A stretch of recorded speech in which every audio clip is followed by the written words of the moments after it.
大家好，我係決策大師小許。由今日開始，我會做一個20萬嘅港幣美股投資挑戰。咁呢一個賬戶呢，就係我第二個投資賬戶啦，專門開嚟由零開始，一步一步示範點樣做長期投資，唔係短炒，亦都唔係賭博，而係陪住大家一齊經歷熊市同埋牛市嘅一個賬戶。咁啊，依家就可以睇到我呢一個賬戶大概係有32,000英鎊咯。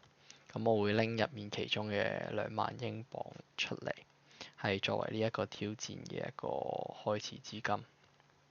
咁啊，依家我賬戶入面咧，暫時淨係得2隻 ETF 嘅啫。咁呢兩隻 ETF 咧，我而家就會開俾大家睇下啦。咁就係有呢一個2萬英鎊左右嘅一個 BOO 啦，同埋一個1000英鎊嘅 QQQ，同埋呢一個係開戶嘅時候贈送嘅 Disney。咁啊，簡單講下 BOO 同埋 QQQ 係咩啦？BOO 就係美國標普500指數。咁買呢一個咧，就代表你買入500間美國最大型嘅公司。咁佢嘅好處咧，就係佢可以幫你分散到風險啦，同埋穩定成長。咁啊，不過都係要注意呢一個只係美國嘅公司啦，所以就避免唔到一個全球嘅，即係避免唔到一個全球性嘅一個分散嘅作用，起唔到一個呢個作用。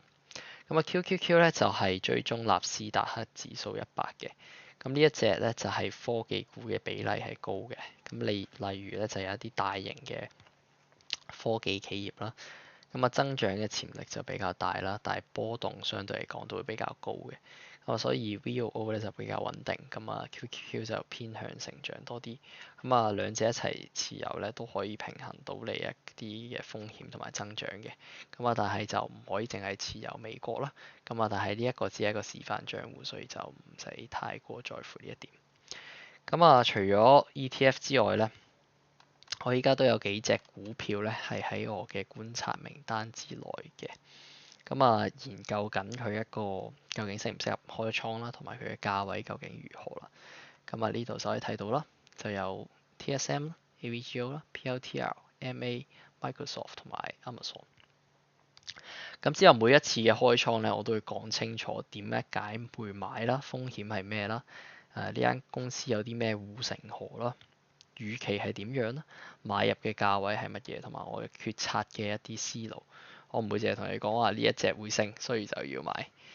咁啊，如果你都想睇用真金白銀公開決策同埋長期投資嘅記錄嘅話咧，記得幫我 like、comment 同埋 subscribe 呢個 channel。